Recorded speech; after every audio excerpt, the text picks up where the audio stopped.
slave who escaped and helped hundreds of other slaves to escape.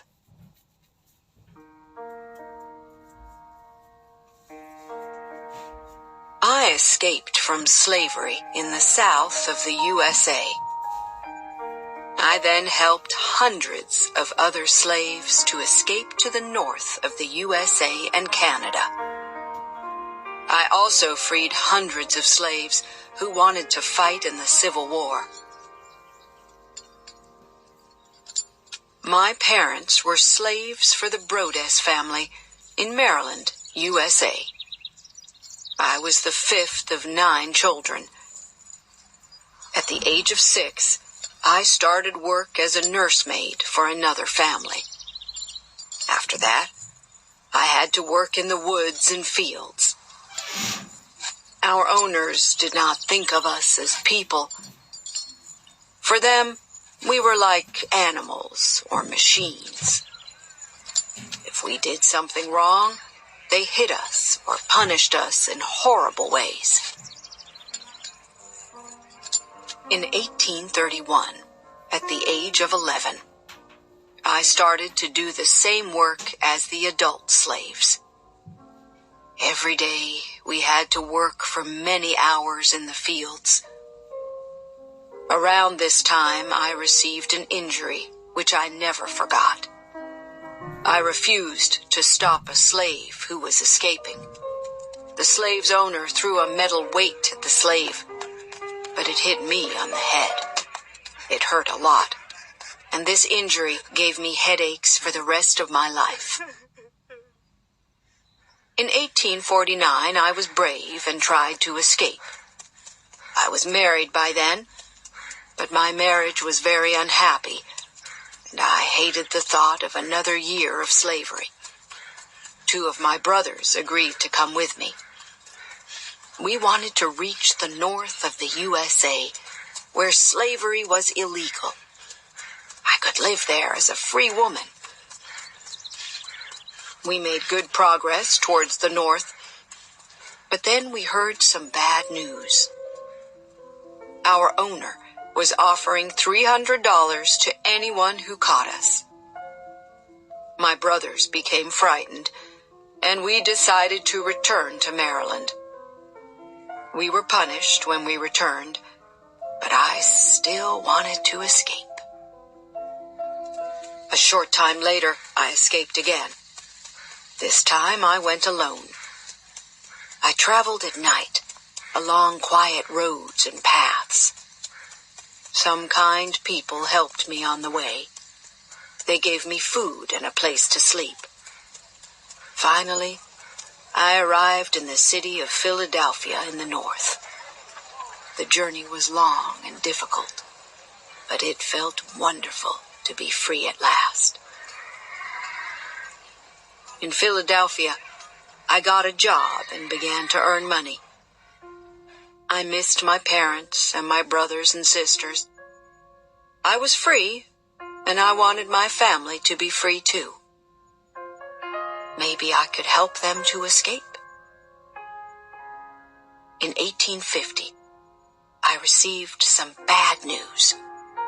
My niece and her daughters were in danger. Their owner wanted to sell them, and they didn't want to go to different families. I decided to return to Maryland to free them. I had to help them to escape. We traveled at night and used the stars to find our way to the north. After helping my niece and her daughters, I helped many other slaves to escape. I offered to help my husband, John Tubman, too, but he didn't want to leave the South. He didn't want to be with me anymore, so our marriage ended. Soon, a new law made things a lot more difficult for me. It became illegal to help a slave to escape in the USA. I had to find a new route to Canada, where slavery was illegal. In 1857, I went on a very special journey to help my parents. They weren't slaves anymore, but their life in the South was very difficult. They were very happy to see me again and wanted to go with me to Canada. Our journey was very slow and difficult because my parents were old. We had a big celebration when we finally arrived in Ontario, Canada. In 1861, the American Civil War started. The Confederates from the South wanted slavery to continue. The Unionists from the North wanted slavery to become illegal. I joined the Union Army, which fought for the North. An Army captain, James Montgomery, heard about me. He discovered that I helped slaves to escape before the war, and he wanted my help. He wanted slaves to fight for freedom in the Union Army. I took a team of spies to the South and found slaves who wanted to join us. It was dangerous work, but we were very successful. On one trip, 700 slaves agreed to escape, and they became soldiers. On the 9th of April, 1865, the war ended. What could I do with my life now? I decided to fight for equal rights for black people and for women. I spoke at public meetings, and I tried to help black people who were poor and old. In 1896, I bought some land.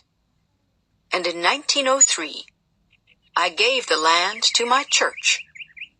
I wanted the church to start a home for black people who were poor and elderly. In 1908, the home opened for the first time. As I looked back at my life, I was very proud. I was happy that I helped so many people to find freedom.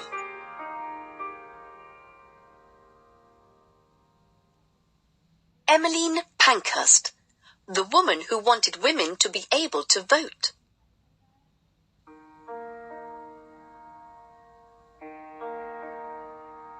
I campaigned all my life for equal rights for women.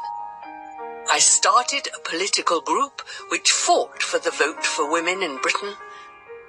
After many years of protests, we finally won the right for British women to vote. When I was born in 1858, women in Britain didn't have the same rights as men. Most women couldn't go to school or university.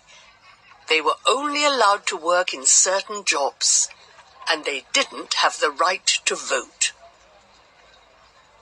I grew up in Manchester, in the north of England, and I saw many problems every day. Mothers had to bring up children in small, dirty houses. Disease was everywhere because of the terrible conditions.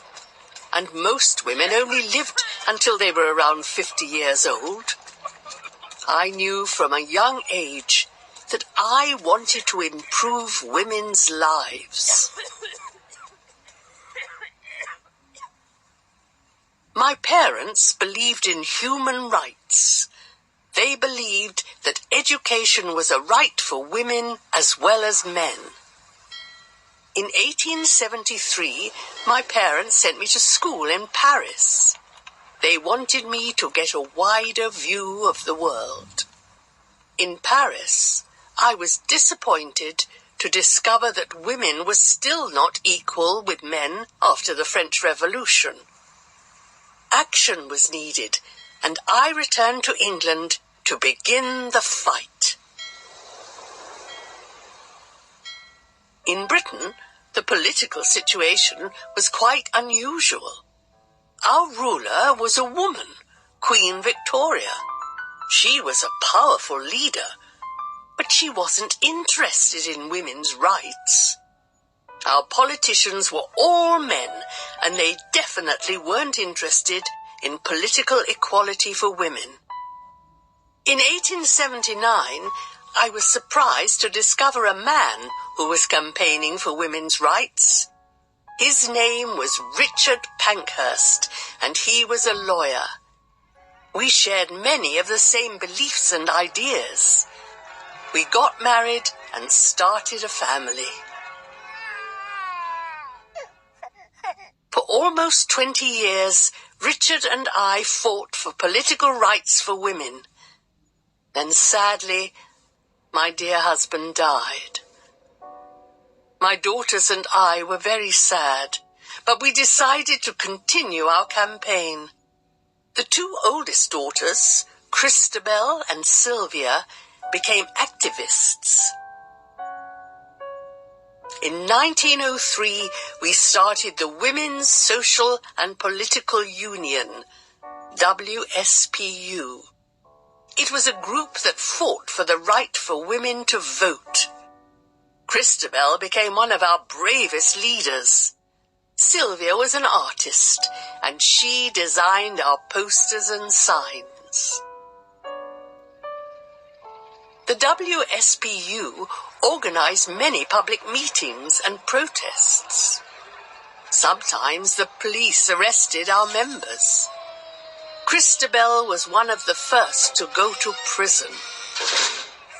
When our members were in prison, we protested. And when our members came out of prison, we celebrated in the streets.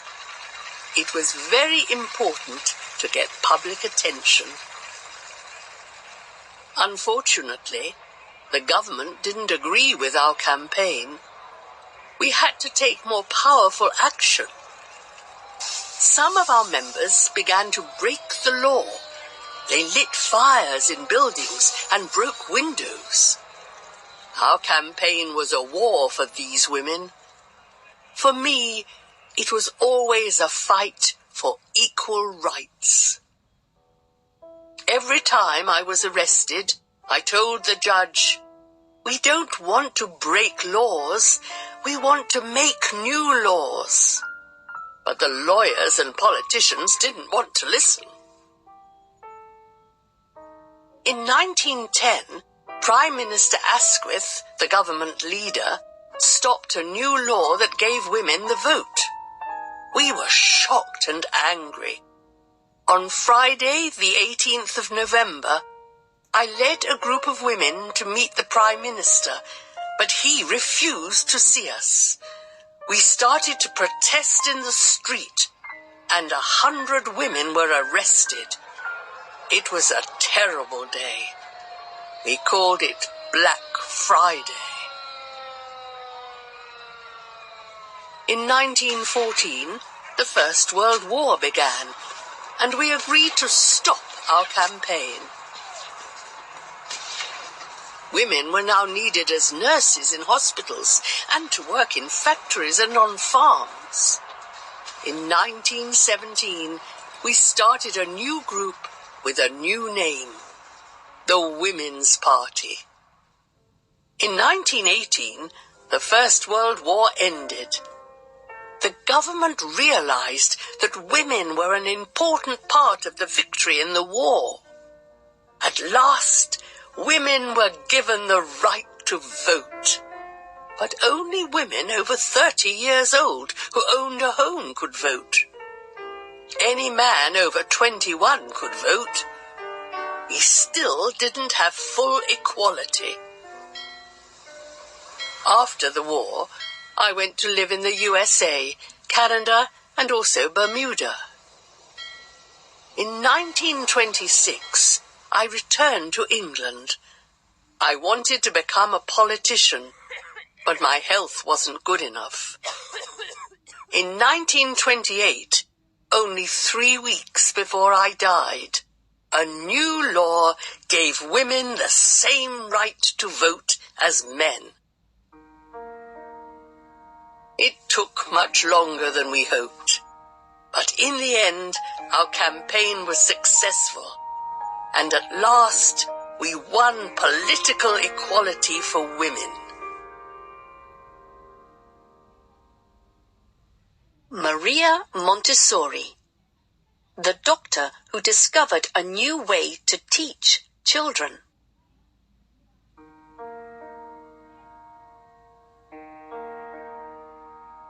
I was the first woman to get a medical degree in Italy. I helped children with mental problems to learn. I then created a special method to teach all children. Many schools around the world still use my method.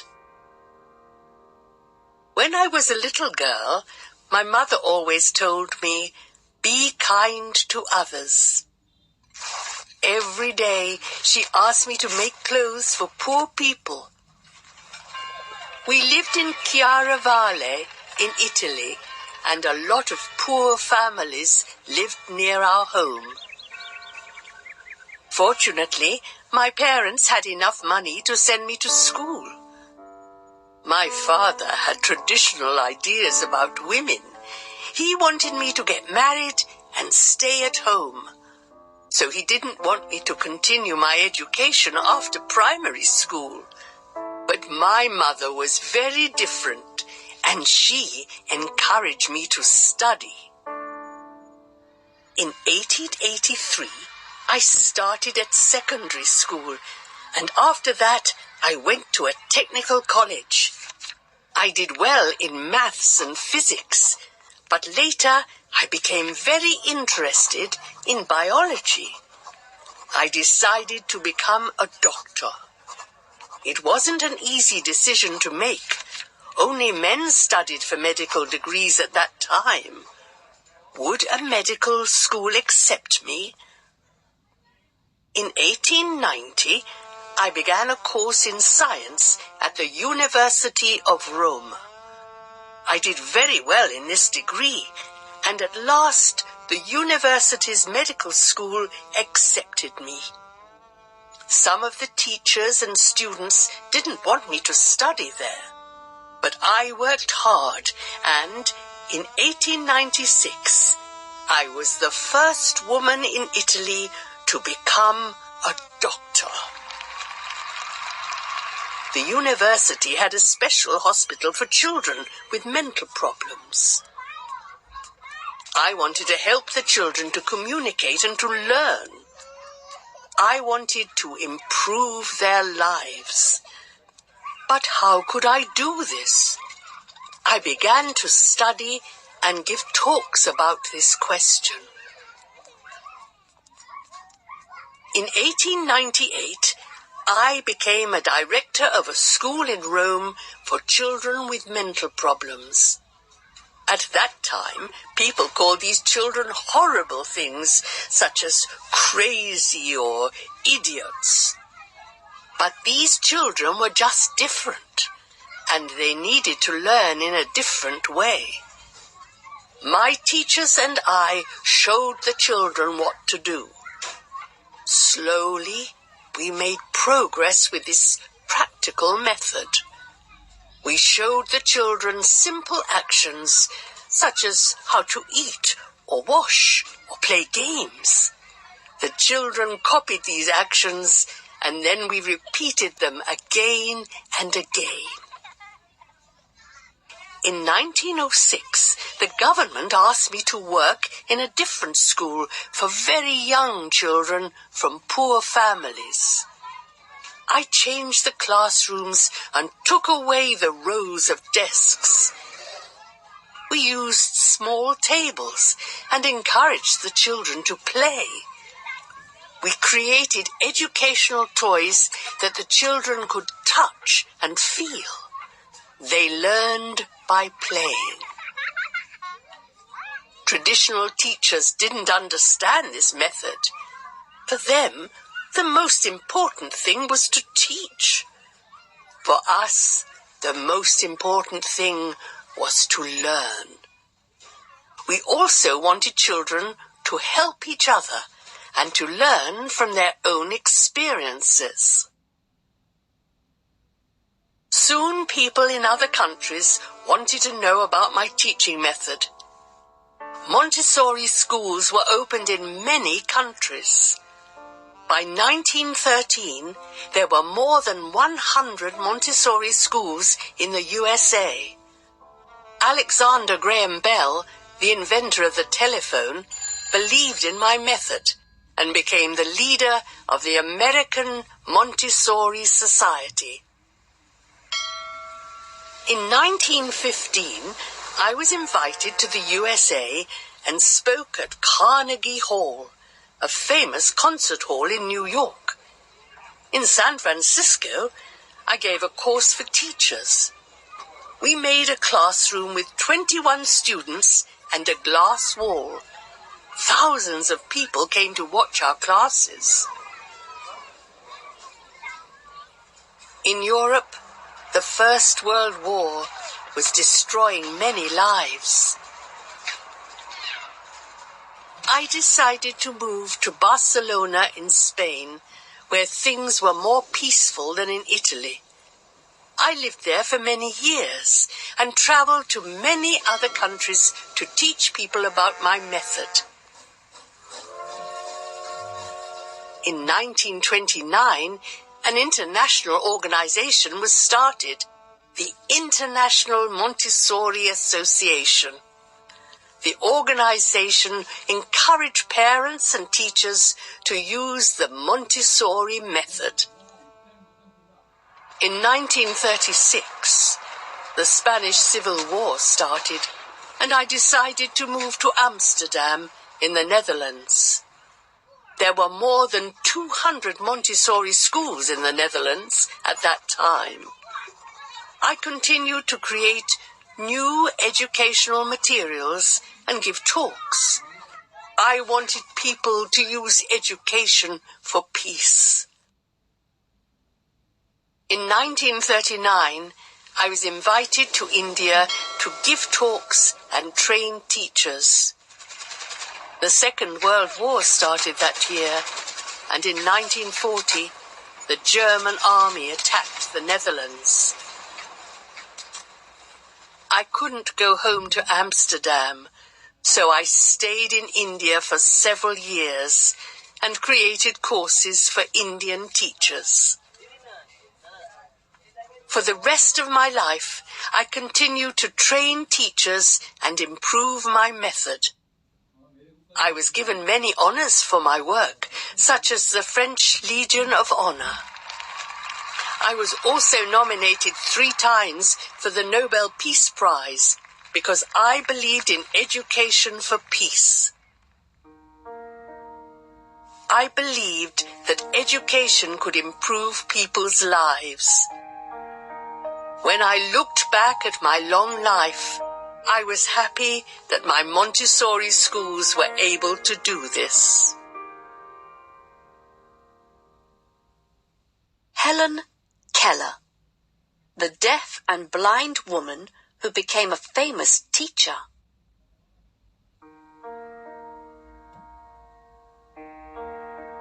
I became blind and deaf before I learned to speak. With the help of several special people, I learned to communicate. I used my communication skills to teach people about blindness. I also fought for the rights of women and workers.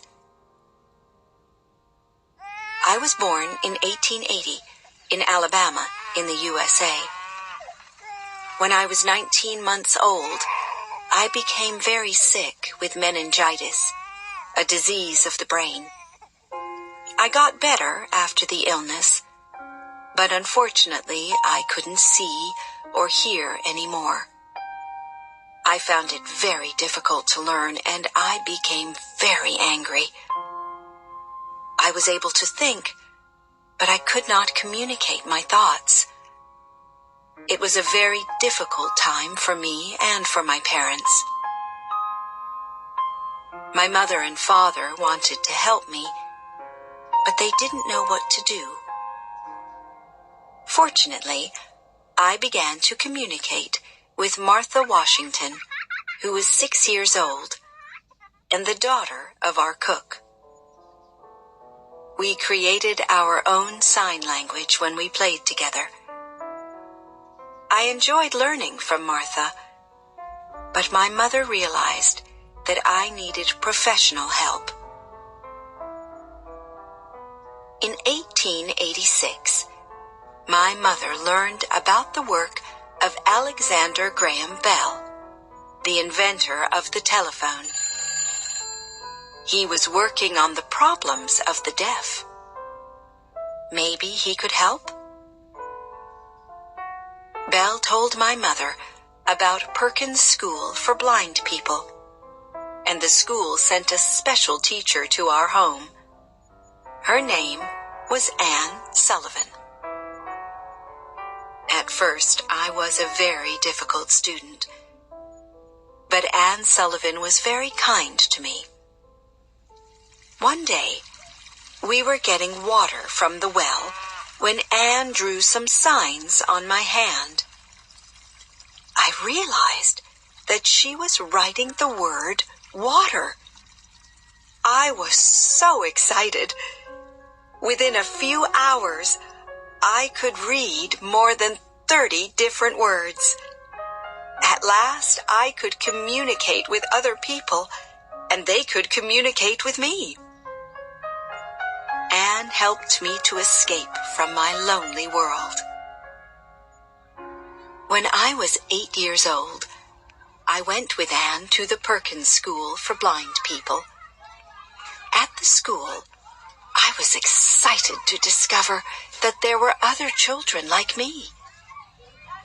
We all learned from our teachers and from each other. I learned to read Braille in English and later in several other languages. In 1894, Anne took me to New York, and I studied at several different schools for the blind and deaf. I tried to learn to speak, but it was difficult. My voice worked, but I didn't know how to use it properly. Only Anne and a few other people could understand me when I spoke. I studied hard, and in 1900, I started at university. Anne went with me to every class. She wrote the teacher's words on my hand. In 1904, I became the first deaf and blind person to get a degree. I was so happy and proud, and I knew that I wanted to use my communication skills to help other people.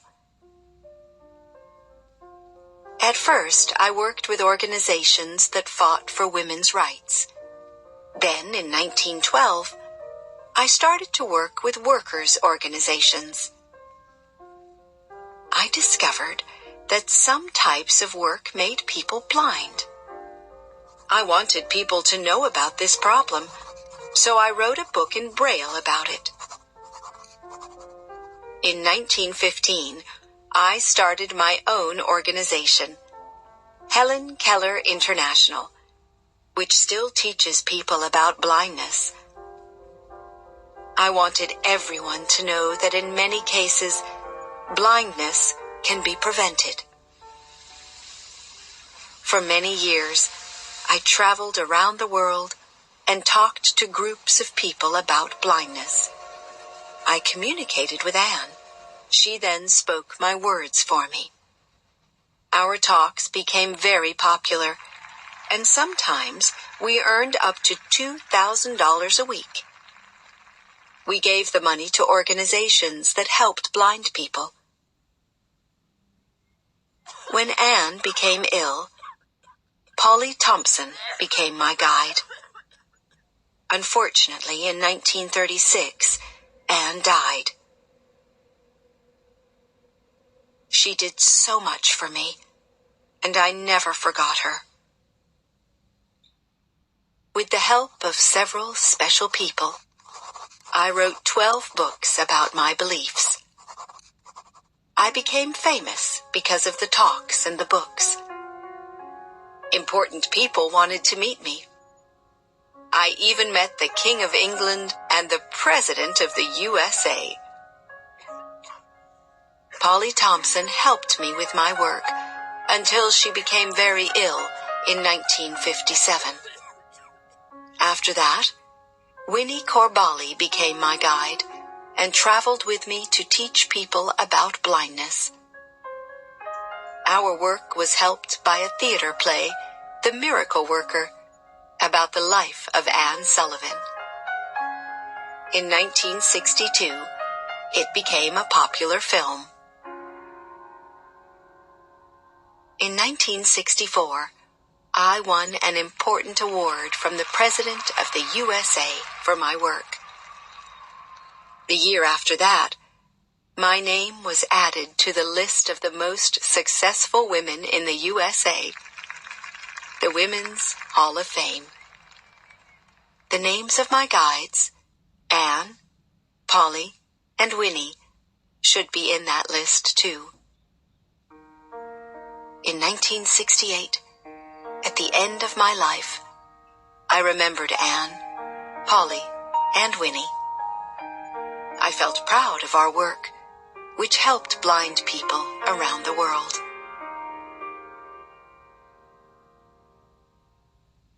Eva Perón, the actress who helped poor and sick people in Argentina.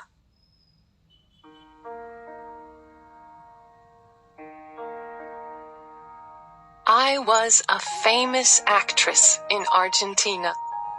I helped my husband, Juan Perón, to become president. I used my power to help sick and poor people. I also helped women to get the vote for the first time in Argentina. I was born in 1919 in Los Toldos, in the Argentinian countryside. My mother was a poor country girl, but my father was a rich man from the city. Unfortunately, my father died when I was very young, and life was very hard for my family. My mother worked hard to earn money. She made clothes for other people. 4 years after my father died, in 1930, we moved to a small apartment in the city of Junín. Life was very difficult at first, but my brothers and sisters were growing up. Soon they got jobs. With their money, we moved to a larger home, and I was able to start school. I enjoyed school very much, but my favorite lessons were singing and acting. In 1933, I won a role in the school play. I was so excited. From that day, I knew that I wanted to be an actress. It was my dream. In 1935, when I was 15 years old, my mother found me a place to live in Buenos Aires. It was exciting for me to be in this amazing city, but it was a time of great economic problems. Many people didn't have work, and everywhere I went, I saw poor and hungry people in the streets. Luckily, I found a job so I had enough money to pay my rent. During the day, I worked, and in the evenings, I joined a theater group. Soon I was given my first role at the Comedias Theater, and in 1936, I traveled with the theater company around Argentina. I also got my first part in a film.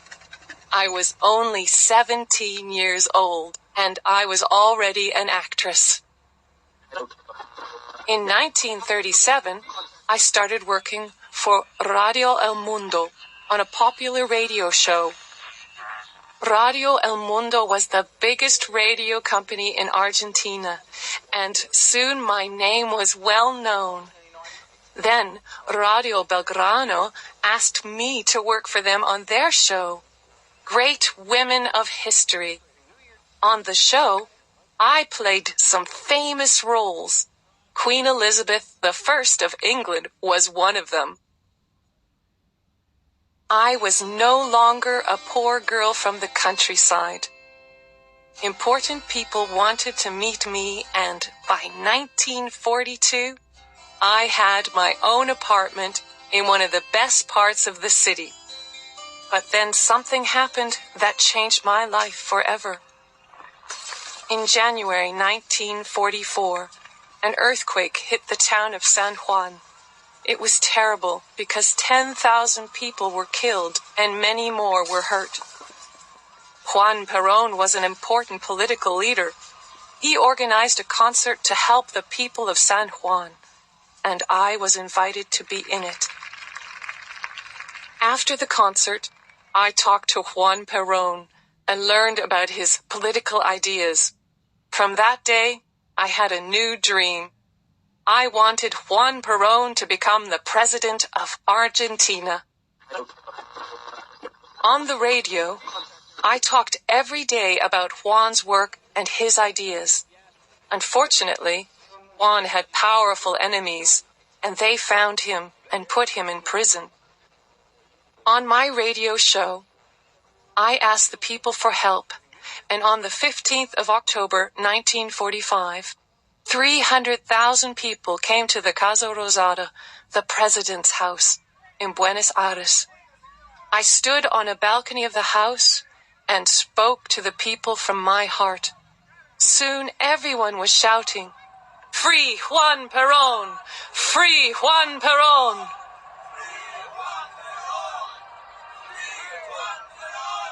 2 days later, Juan was free, and the following day, Juan and I got married. We were so happy. We traveled together around Argentina, and we both spoke at political meetings. I told the people that Juan could help them and their families. I also asked them to call me Evita, Little Eva. We were a great success, and in 1946, Juan Perón became the president of Argentina. Suddenly, at the age of 27, I was the president's wife and the first lady of Argentina. I wanted to work hard and help the people. In 1947, Evita City was built to give homes to poor families.